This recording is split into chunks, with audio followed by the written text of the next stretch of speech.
we're waiting to hear the president speak. He's in Texas touring the damage from the floods, the devastation, the heartbreak, the tragedy there. So we'll probably dip into that a little bit and hear what the president has to say.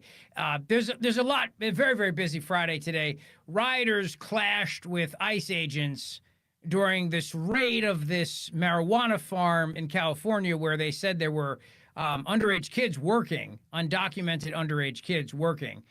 And so the mayor of Los Angeles now, Karen Bass, is coming out with all these protections for illegal immigrants. And you've got Democrats like her doubling down on protecting illegal immigrants. All that's blowing up too. But nothing like what's apparently happening in D.C. today.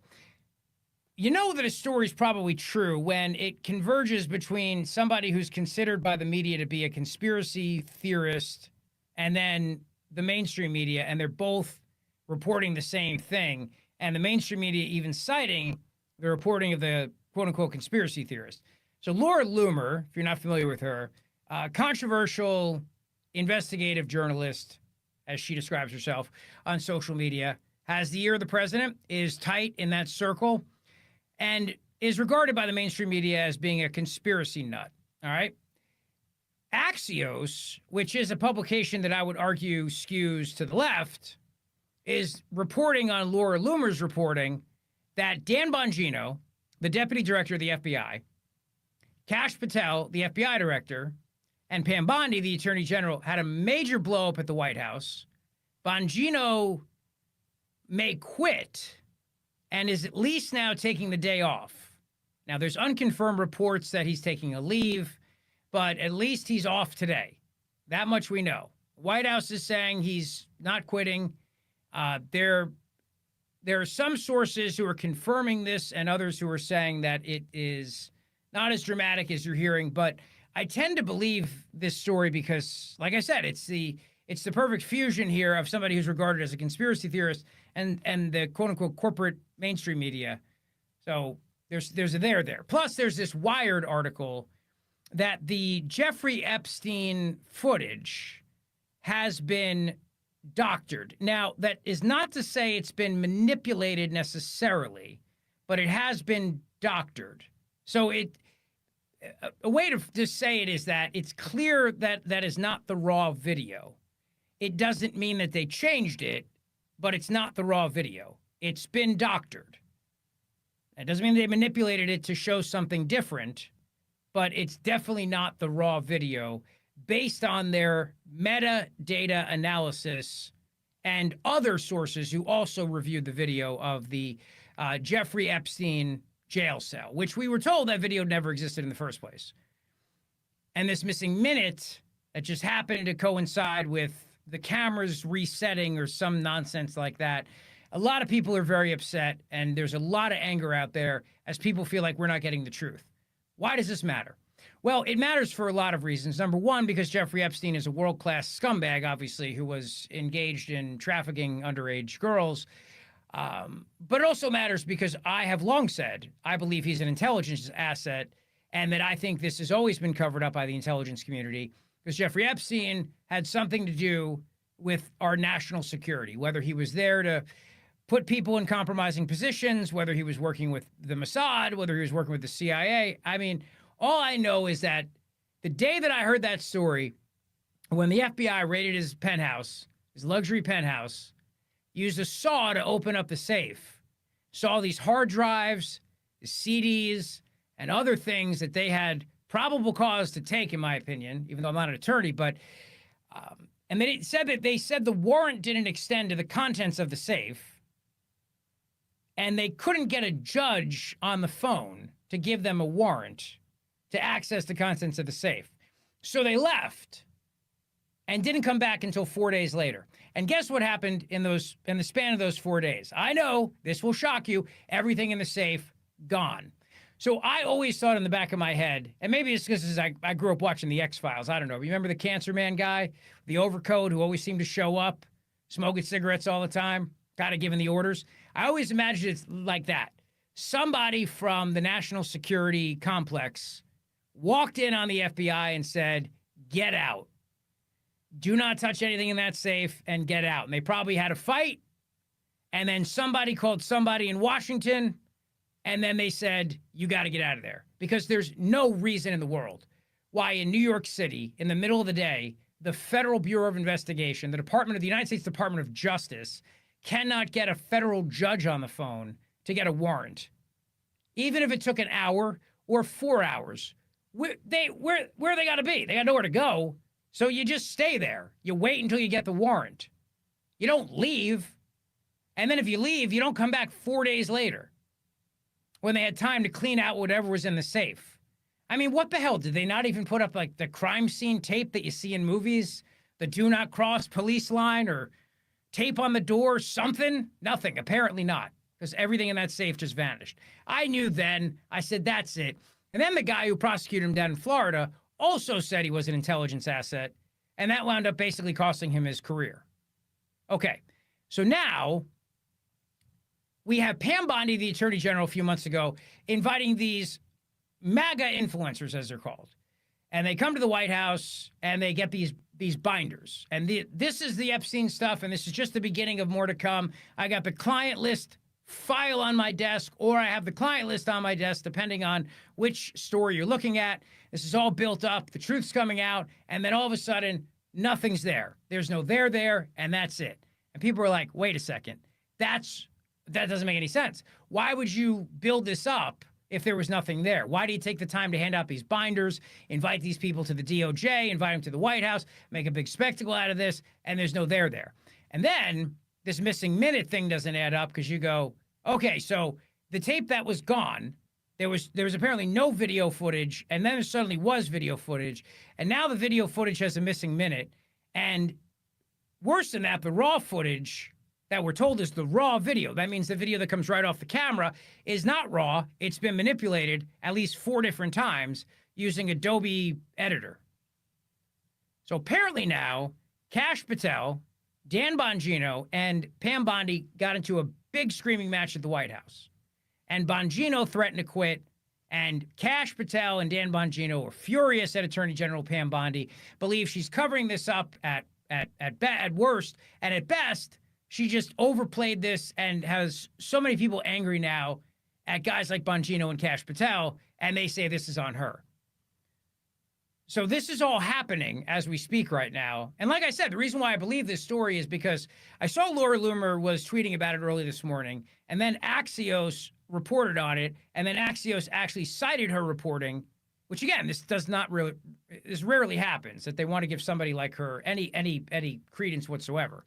And then I read the Wired story about the Epstein footage itself. And look, maybe you don't care. I do. I care because to me, it's like, once again, very powerful people getting away with it. And maybe there's a good reason for it because of national security, and maybe this will blow up some peace deal, or maybe this, I don't know. I don't know. All I know is this stinks. I don't buy it. I don't believe it. And the government lies to us all the time. And it stings, especially when it's our guys doing it to us, when it's our people lying to us. But you know as well as I do, there's more there to this story. And clearly now, Kash Patel and Dan Bongino don't want to let this go either. So maybe we'll get something on this. That could be very, very helpful if we do get some actual truth on this. And then there's Alan Dershowitz. Alan Dershowitz, who came out and said that, yes, there's an Epstein client list. Absolutely.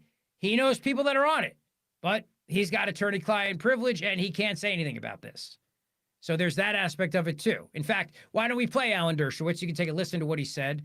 Go ahead. This is not an opinion. This is a fact. I have seen, remember, I was accused falsely, and they have seen, and ultimately I was completely cleared. The woman admitted that she may have mistook me for somebody else and withdrew all of her lawsuits. And so from day one, from the day I was accused, I said I want every document out, because I knew every document would prove I was innocent. So let me tell you, I know for a fact documents are being suppressed, and they're being suppressed to protect individuals. I know the names of the individuals. I know why they're being suppressed. I know who's suppressing them, but I'm bound by confidentiality from a judge and cases, and I can't disclose what I know. But I hand to God, I know the names of people whose files are being suppressed in order to protect them. And that's wrong. Just out of curiosity, without names, are these politicians, business leaders, both? They're everything. And let me tell you, a lot of them are, at least one of them is somebody who was accused. Others are accusers. And the judges have said, if somebody calls themselves a victim, we're not going to give any information about them, but they may not be victims. They may be perpetrators. Okay. I think it's very obvious this guy was somebody very important to our government, despite the fact that he was an absolute scumbag. And our government has used scumbags in the past, and that's that. But all of this, there's too many coincidences here for me to go, oh, yeah, I'm just buying this. Now, here's the latest. Metadata shows the FBI's raw Jeffrey Epstein prison video was likely modified. There's no evidence the footage was deceptively manipulated, but ambiguities around how the video was processed may further fuel conspiracy theories about Epstein's death. In the 11 hours, they released 11 hours of what is described as full, raw surveillance footage from a camera positioned near Jeffrey Epstein's prison cell the night before he was found dead.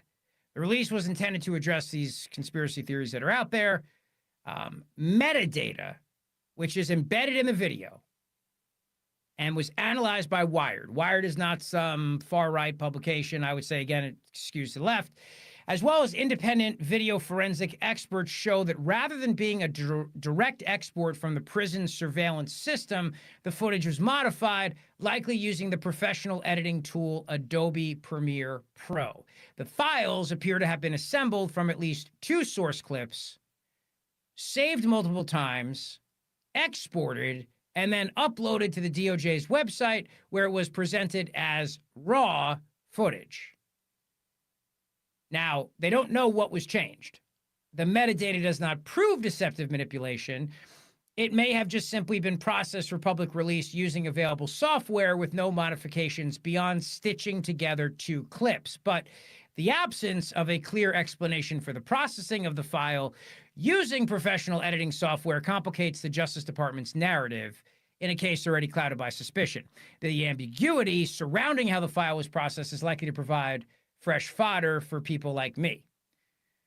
Because remember, we were told that there was no video in the first place. Then they said that they've seen the video. Then they said they had to process the video. Then they said that we were given the raw video. And then there's a minute missing from the raw video. They said they gave us the enhanced and then raw. Both versions of the video appear to have been processed using Adobe Premiere and include much of the same metadata. According to the FBI, anyone entering the area containing Epstein's cell during the relevant time frame would have been visible on the camera.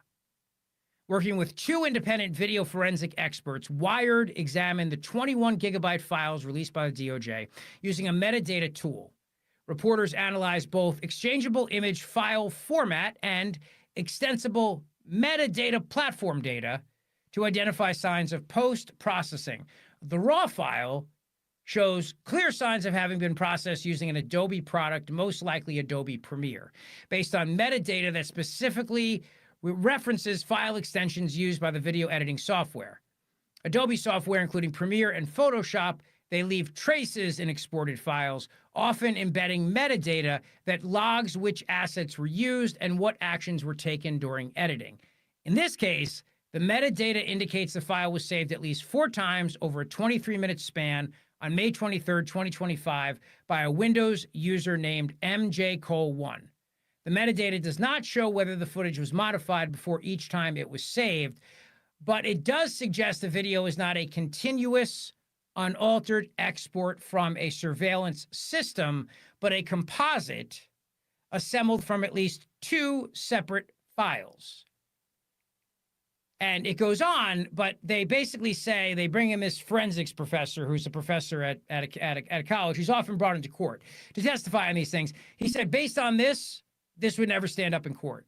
If you tried to introduce this, because he said data, metadata, has to have the same chain of custody as physical evidence. So if you're going to use digital evidence, it's got to have the same exact, handled in a way to preserve the integrity of that evidence, just like if it was a physical gun or a physical rope or something like that. It has to be the same. He said, if a lawyer brought me this file and asked if it was suitable for court, I'd say no. And then the other point is, why am I suddenly seeing a different aspect ratio? Because that's the other point in the video, is that the aspect ratio changes as well. Now, according to a 2023 report from the Department of Justice, Office of the Inspector General, the detention facility where Epstein was found hanged had around 150 analog surveillance cameras. But starting on July 29, 2019, a technical error prevented roughly half of them from recording, including mostly inside the secure housing unit where Epstein was. Now, get this. The system was scheduled for repairs on August 9th, the night before Epstein was found dead. But the technician assigned to fix the system couldn't access the necessary equipment because the corrections officer required to escort him was nearing the end of his shift. All right, so it's the day before Epstein kills himself. Repairman shows up. Hey, I'm the cable guy. I'm here to repair your surveillance cameras. And the guy's like, oh, yeah, I would take you, but shift's almost done, so I can't. So we're gonna have to put off this repair of our surveillance cameras. And the guy's like, okay, leaves, and the next day Epstein kills himself. Okay, all right. Again, just probably a coincidence. As a result, only 2 cameras were operational near his cell when they found Epstein hanging. One covering the common area and the stairwells near the entrance to the adjacent unit, and another monitoring a 9th floor elevator bay. Neither captured Epstein's cell door. Neither of those 2 cameras captured the cell door. But they say that the footage confirms that he was locked in his cell at approximately 8 p.m. and between 10:40 p.m. and 6:30 a.m. the next morning, no one entered the tier where the cell was located. However, the recording includes a notable gap. Approximately 1 minute of footage is missing from 11:58 p.m. to 12 a.m. The video resumes immediately afterward, and they say that that minute was when the system has to reboot. There's like a minute where the camera goes down so the system can reboot itself or something. I don't know, but there you go. And remember, we were also told at one point that this video never existed in the first place. Department of Justice back in, I think it was 2021 or 2022, said that the video didn't exist. That was Comey's daughter who said that the video had been destroyed, even though they had requested that they maintain the video because his cellmate, the lawyers wanted it for him, and they said, well, the video that we had is actually of the wrong cell. The video of the Epstein cell, that was destroyed accidentally. And the one we have is of another guy. That was the original thing they told us. And then somehow it appeared out of thin air. And then now it's shows that the metadata shows that it was manipulated. Not necessarily deceptively manipulated, but manipulated nonetheless. Spliced together, and aspect ratios changed. So Dan Bongino is furious and has now left, at least for the day. I don't know if he'll be back on Monday. I don't know. We'll see if there's any updates during the show today, but that's what happened today. So a crazy freaking day, a crazy couple days. But I think it's very obvious this has been handled very poorly, and everybody's putting the blame on the Attorney General because they're saying, hey, you're the one that, not for nothing came out and said, hey, we got all this stuff. Here are these binders. I got the client list. I got all this. And there was a big ungats, a big nothing burger, as they say. And people were very upset by that. And then you got the Dersh coming out going, I know there's a list. I know people who are on it. I can't say because of attorney-client confidentiality, but I know there's people on it. I know who they are. Powerful people. So the plot thickens, and we will see what the next hours and days bring us, but the story's not over yet. At least, not yet. That's the big story of the hour, brought to you by Dr. Mike Venaria, VenariaDental.com. Go see him today for your perfect smile, VANARIA, VenariaDental.com, with 2 locations to serve you in Cinnaminson and Woodbury. Gianno Caldwell is going to join the show today at 4 o'clock. I'm very excited to welcome him. We have our big event coming with him, July 31st. We have our VIP tickets, and today, general admission tickets go on sale as well. But you definitely want to get the VIP ticket. Either way, go to 1210WPHT.com right now and get your ticket. Politics and Pints with me, hosting Gianno Caldwell, and his book, The Day My Brother Was Murdered. President Trump has endorsed the book. It's a gritty, raw, emotional. We're going to have a great night. It's going to be a lot to talk about. And Gianno's a Fox News superstar, so this will be a lot of fun. So that's July 31st at the Zlock Performing Arts Center at Bucks County Community College in Newtown, PA. Easy to get to from literally everywhere. So get your tickets now, 1210wphd.com, and we'll be right back.